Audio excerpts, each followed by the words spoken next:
Welcome to the Echo Pod, a show devoted to giving voice to community-led solutions. My name is Quincel Kiambao. And my name is Kevin Sunga. And we're your primary hosts on this podcast. Our podcast is produced with Little Manila Rising, a place-based social justice organization located in Stockton, California.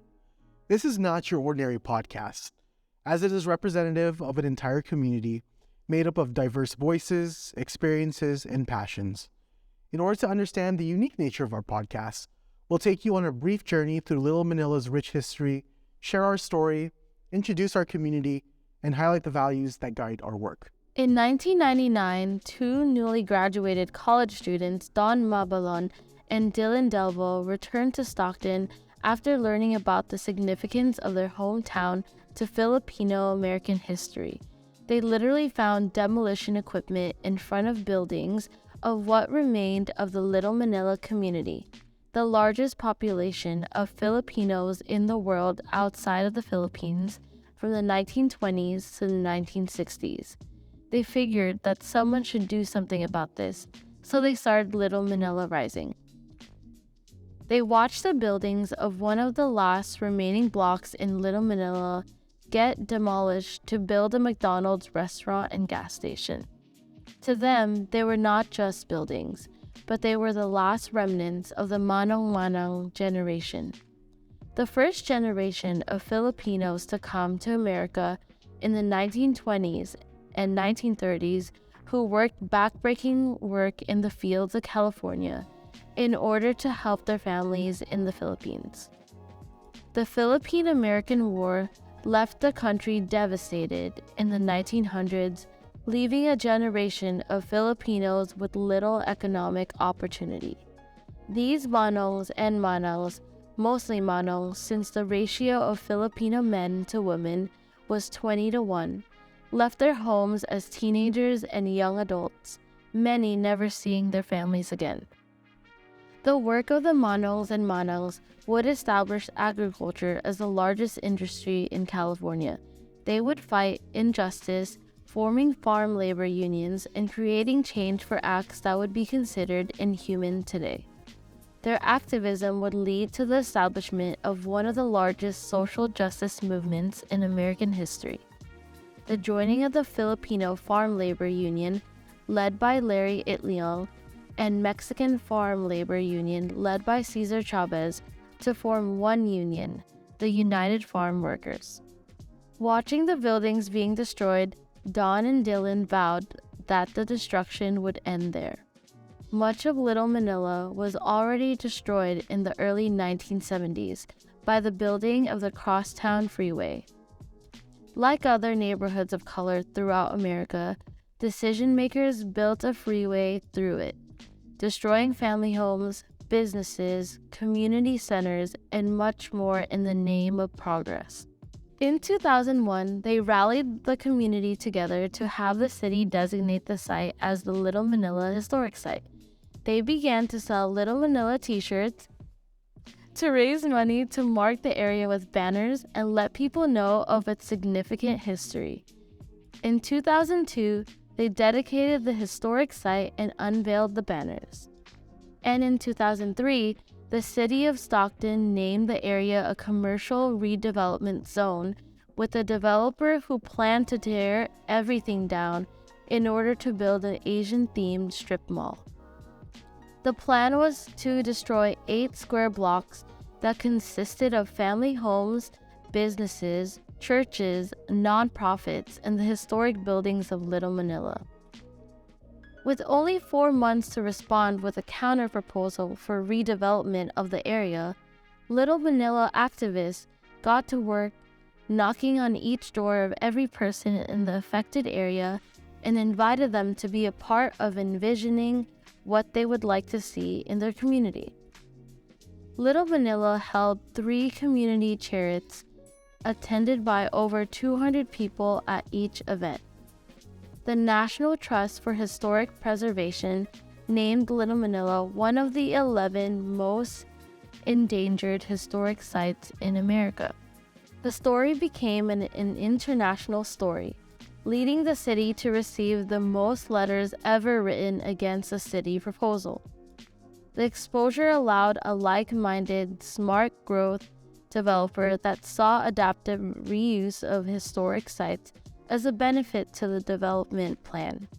And in October 2003, Little Manila submitted their counter-proposal to the strip mall development.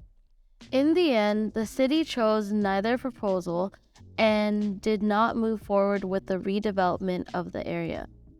Little Manila viewed this as a victory, especially since the strip mall developer was the former boss of Stockton's city manager at the time.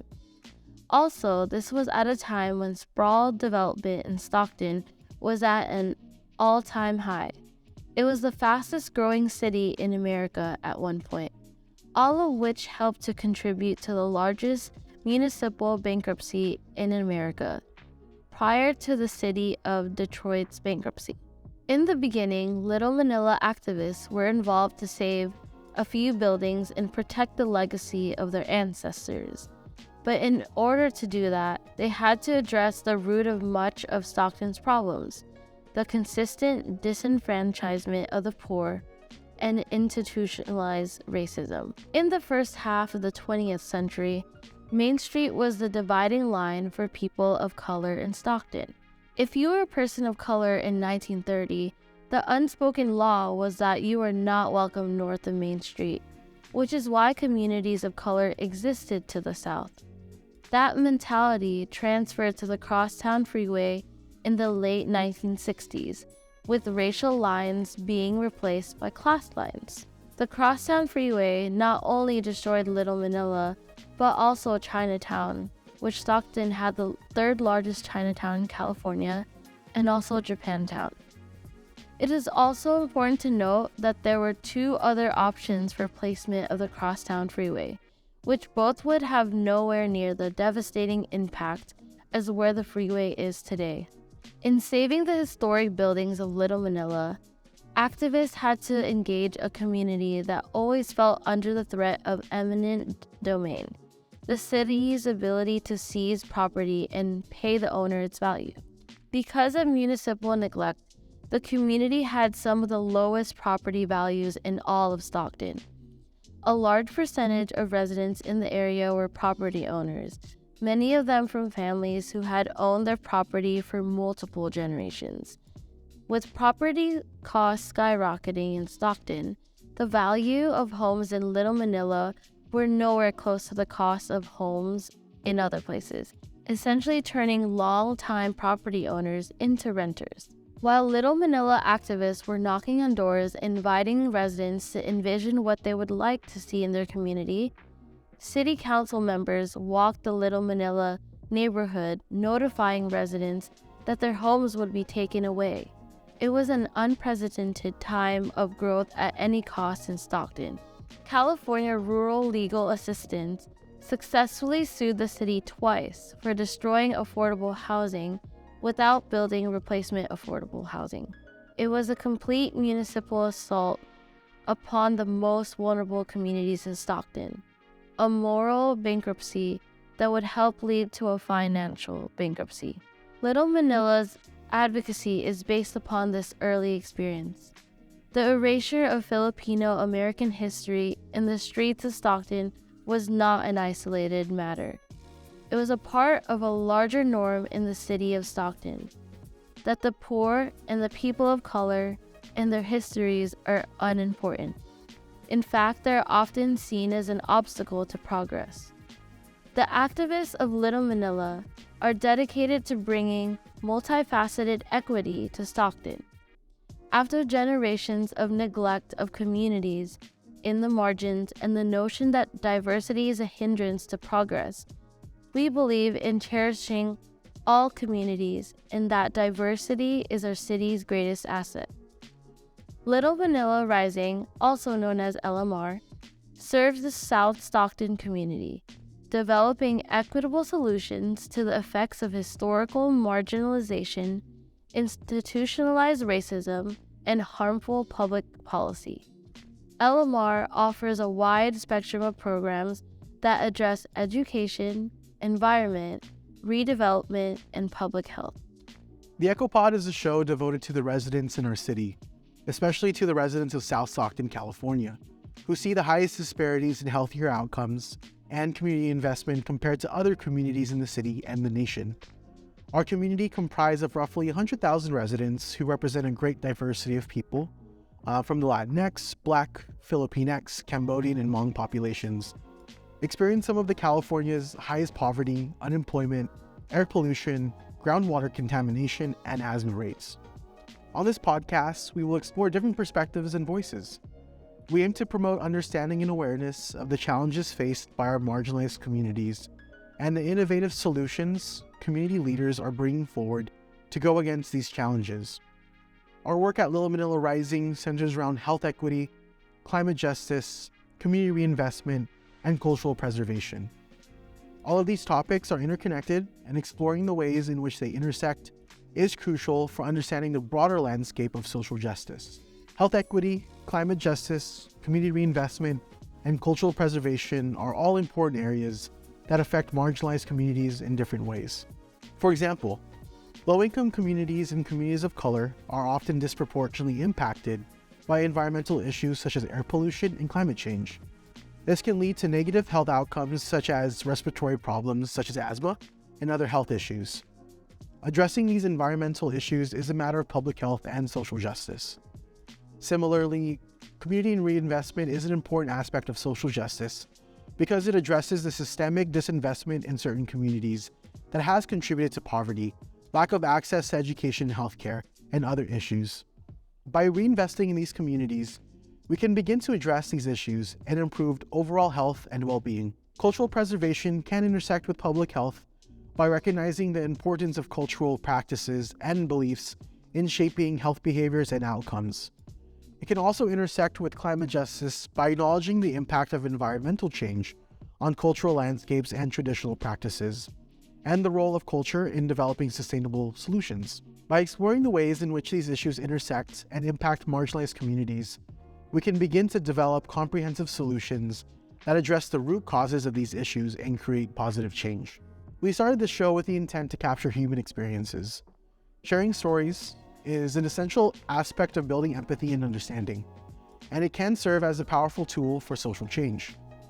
By capturing the human experience and elevating the voices of those most impacted by social justice issues, you can help to create a more nuanced and comprehensive understanding of these issues. Additionally, recognizing that progress can come in many forms is an important perspective to have. Sometimes progress may be incremental or may not happen as quickly as we would like, but it is important to acknowledge and celebrate the small wins along the way. By highlighting examples of progress, you can inspire others and create momentum for continued efforts towards social change. Finally, recognizing that social justice issues are not unique to one community is crucial. There are many communities facing similar challenges, and by sharing stories and experiences, we can create connections and build solidarity across different communities. This can help to create a broader movement for social change that is grounded in empathy and a shared commitment.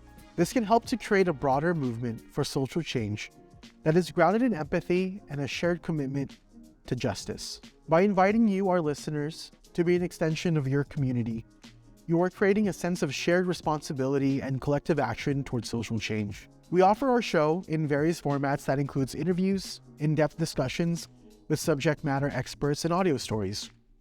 Our first season is centered on health and COVID-19 due to the rapidly changing state of the pandemic this year.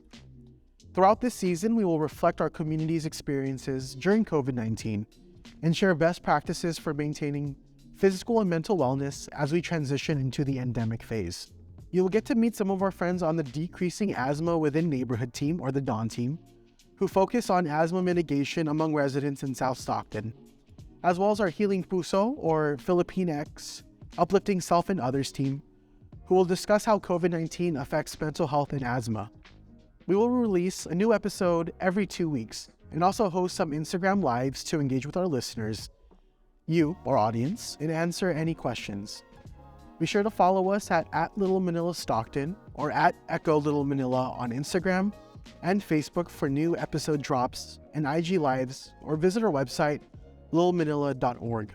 Before officially launching, I want to say a bunch of thank yous because it truly does take a community to make all this possible. I want to say thank you to our executive director, Dylan Delvo, and our late Dr. Don Mabalan.